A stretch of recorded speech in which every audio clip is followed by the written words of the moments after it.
Hi friends, today I have picked up one article from the Indian Express and 4 to 5 articles from the Hindu.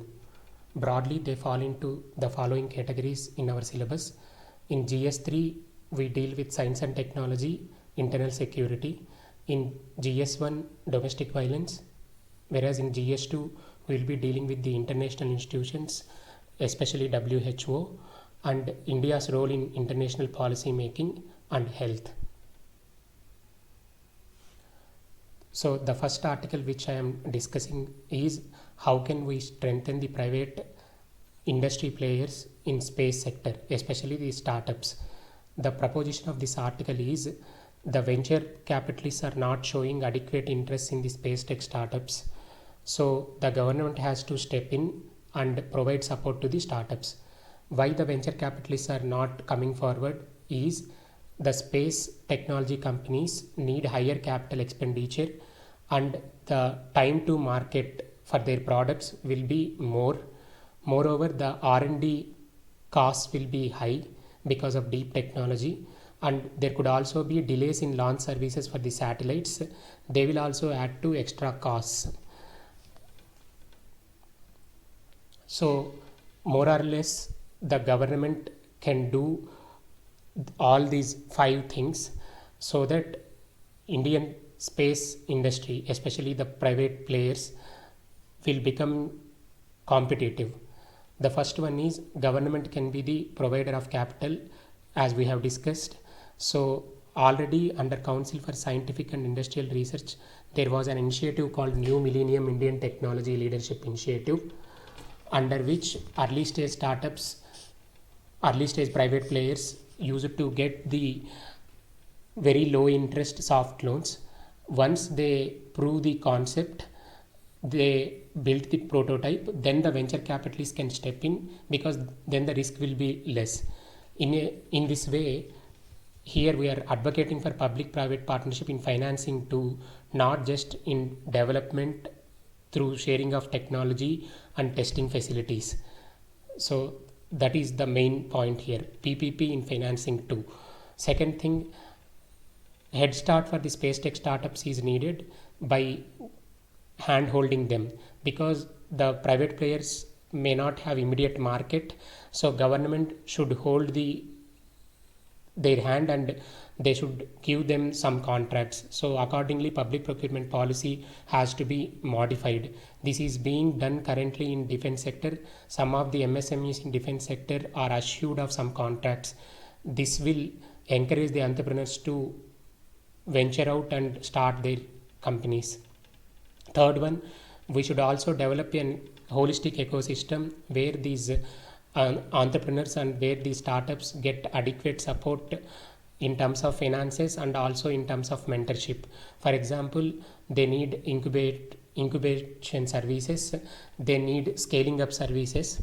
Currently, some of the space tech companies such as Bellatrix and Astrom are being incubated at Indian Institute of Science, whereas Agnikul, which is a small satellite launch vehicle domain, is in being incubated at IIT Madras.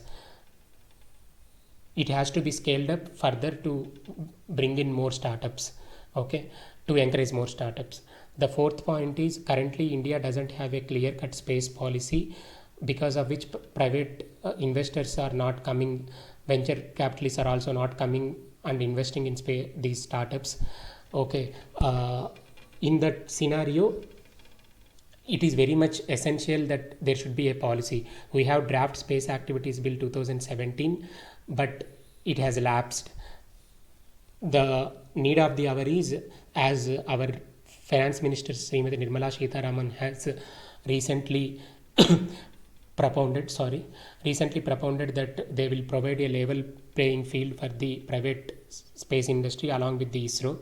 That is a welcoming move, but government should act quickly. Otherwise, some of the companies have already moved out of India to Europe. One such company is satsearch.co. Then fifth point is government should create a policy framework in such a way that these players can aim for pole vaulting, not just leapfrogging. What does pole vaulting means? We should be very highly ambitious.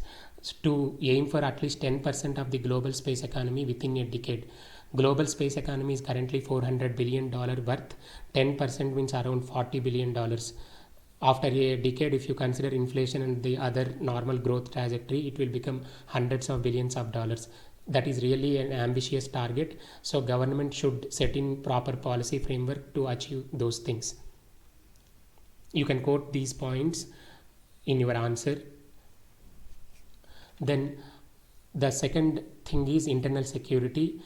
The author of this article is former CBI Director Mr. R.K. Raghavan. He has discussed about the challenges which will be in front of police during this post-COVID-19 scenario. What are those challenges are increase in domestic violence. Due to lockdown, many people have lost jobs. They are unemployed. Because of the frustration, they are showing that violence tendencies on the women. Okay. For example, Tamil Nadu police have received around 3,000 calls in April month itself. That shows increase in domestic violence. Second, during COVID-19 scenario, some fraudulent sites have come up asking for donations in the name of helping the poor, but they are not actually doing it. It amounts to financial fraud. And some websites have come up. They are called dark web. They are selling the drugs and medical equipment illegally. So this is amounting to cyber crime.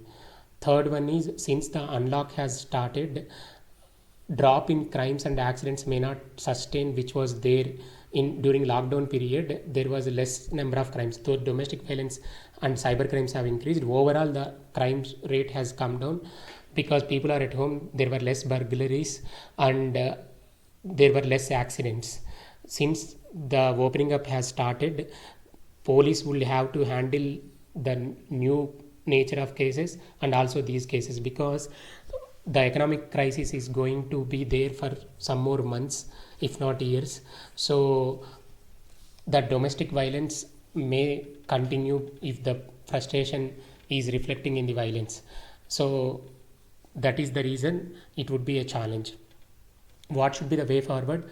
We should carry forward the best practices which we have seen during lockdown. During lockdown, people have largely cooperated with police. Because of this, there was a goodwill between people and police. The same thing should be carried forward, because only community participation can lead to effective security. With good community participation, fake news can be kept in control. That will control the civil unrest and which was happening currently in USA. Such kind of scenarios can be prevented by good people to police relations. Second thing is, we have to document the best practices and make them part of standard operating procedure so that they can come in handy during these pandemic like situations or even in other times. Third thing, to handle the new challenges, police forces have to be strengthened further by building their capacities. For example, they can be trained in handling the cyber crimes. So I have already told why domestic violence has increased. There was one more reason mentioned in the article. Non-availability of liquor during lockdown is also one reason which has led to frustration among the habitual drinkers. Similar trends of gender-based violence and sexual violence is observed in West Africa during Ebola outbreak in 2013-16. So we have discussed totally 3 topics, 2 topics under GS3, which is related to space technology startups. The second one is related to internal security. The third one is related to GS1, which is related to domestic violence. Now we are entering into the GS2 related topics. One is how India can lead the global response for this pandemic, because India has become the chairman of WHO executive board. At the same time, USA has withdrawn its funding support and it is threatening the WHO that this suspension of funding will become permanent if WHO doesn't come up with the reforms. Whereas China has stepped in with the $2 billion financial assistance. Some of the experts think that this is only to do image makeover because China is facing allegations that it is the responsible for COVID-19 spread. In this scenario, what should India do as a chairman of executive body of WHO? As per the authors, India will have to navigate this Cold War between USA and China, and as a result, WHO is getting affected. With this scenario should be handled with candor and tact. So for this, the author has propounded five elements which can guide the India's policy approach. The first one is epidemic prevention and control. That should be the foremost priority. As part of this, India should encourage research in identifying animal to human transmission, because some of the experts opine that this would have originated through the animals and then spread to human because of the eating habits of the Chinese people. So it is view of some of the experts. Second thing is India should conduct impartial, independent and comprehensive review of WHO's early response of the outbreak. As I told in the previous point, since we have to identify the origins of this virus, this impartial, independent and comprehensive review is very much required, both in checking the early response and also accordingly we will have some clues with respect to origin of the virus. So international governments should come open with their ideas.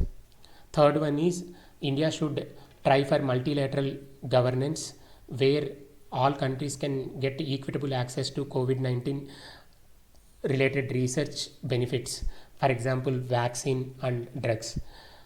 Also, India should remain aloof from the murky politics where when the West is trying to bring the Taiwan as an observer in WHO assembly, which is against China's interests, and since China is involved in this and India doesn't want to become antagonistic to China in short term, so it is better to remain aloof from those kind of things as per the author. The fifth thing is India must lead the call for permanent global ban on consumption and trade of wild animals with limited exceptions. These exceptions can be for the traditional, these communities, native communities which are dependent on these things for livelihood, that can be an exception. But in principle, India should lead the call for permanent global ban on consumption and trade of wild animals. The reason being, 2/3 of emerging infections and diseases, as per the research, they are from the wildlife. So to prevent these kind of pandemics in future, it is very much essential. So you can quote these 5 points in your answer in GS2. So I already told that USA has suspended the funding to WHO. This can be extended as one argument saying that America is not behaving in responsible manner. Probably that is a sign that America dominated world is going to become a thing of the past. The second topic is how can India become a thought leader in this new Cold War era. Earlier article we have discussed only with respect to health, but this is overall global policy in all the matters. How can India set the world response in the era of new Cold War? This new Cold War is between USA and China. The old Cold War was between USA and USSR, the erstwhile Russia. So the arguments extended by the author to say that India can set the world response is India has necessary support across the world. Second thing is India is at the right time to do so. Third thing is the existing forums are inadequate and ineffective in handling the new Cold War. Okay, so the substantiating points are why India has necessary support. How can we say that India has necessary support? Because USA sees India as natural ally, as one of the articles in Washington Post has suggested that thing. And Even one of the China's ambassadors to India suggested writing together a new chapter for the future of mankind. So China also consider India can be part of narrating common global future. Third thing, Asian nations are wary of China's dominance in South China Sea. So they want India, they look up to India to counter China's influence. So, and moreover, India believes in peaceful coexistence. India's ethos are rooted in Vasudhaiva Kutumbakam, that means entire world as a family. Whereas till now, USA and China, in one way or the other, tried to impose their ideologies. So, entire world is watching them. Their exceptionalist policies will not augur well for the world. The second argument which I told, this is the right time for India. Why it is right time for India? Because India has become the chairman of WHO executive board. So on health front it can take the lead, whereas in other matters India joined the UN Security Council as a non-permanent seat member in 2021, and it will also chair the BRICS summit in 2021. So it will have the leverage to set the policy parameters and policy framework. India should be adequately prepared to use this opportunity. In 2022, India is going to host the G20, and this year, September, there will be UN General Assembly session, maybe virtual or physical. So, in that, the theme is the future we want. So, the theme is very much right for what India can do, because India can be a thought leader and can promote its ideas. The way we have promoted yoga and renewable energy through International Solar Alliance, we can take inspiration from those things and emerge stronger. The India, the third argument, as I told, the existing fora are seen outdated. For example, USA has implicitly rejected UNSC because the China's veto power, and it doesn't see G20 as an effective body to discuss global policy matters. Instead, it is asking for expanded G7, as part of which it has invited India. For example, Trump has invited our Honorable Prime Minister Sri Narendra Modi for this year September session. So, as per some experts, G7 and BRICS together can be a effective body for global policy matters. The final topic for today is related to health, how India could have handled the COVID-19 scenario little more better. As per the authors, India has done technical mistakes in detecting COVID-19. What does technical mistake mean here is, India has gone for polymerase chain reaction tests. These tests are not 100% accurate as per John Hopkins University research. Because of inaccuracies, there were false negatives. Because of the false negatives, there was underreporting of the numbers, because of which the severity is not known to the people, and hence social distancing is compromised despite the symptoms. This has led to the community spread. So what are the authors saying here is clinical diagnosis. That means where the doctor or physician can decide whether the disease is there or not, first observing the symptoms and then confirming through polymerase, then confirming through lab related tests. So that should be the guiding principle. Here we have not paid adequate attention to clinical diagnosis. We have focused heavily on the tests. So because of which this community spread has increased as per the authors. Instead, we should have gone for educating the people and making them aware of the ill consequences of the pandemic. Then people would have voluntarily come forward to undergo lockdown, and also to wear masks, not just for the sake of wearing masks. So they would have become the change agents. This kind of approach has been followed during the HIV control by Indian government. At that time, Indian government has done very well to spread the awareness among the people. That is why we could control HIV very effectively as per the authors. So this kind of approach of educating the people and bringing attitudinal change instead of imposing lockdown, which has led to so much economic crisis, they are asking for this kind of approach. This kind of approach they call as social vaccine. They also suggested that cocooning means protecting the it is reverse to quarantine. In quarantine you will separate the diseased people, whereas in cocooning you will protect the a narrow section of people for whom there was a mortality risk. For example, elderly people have higher mortality risk, so India should have done that cocooning approach and social vaccine. That means bringing attitudinal change in the people. These two things would have been more effective compared to the lockdown. That is what the authors opine. Thank you. That is for today.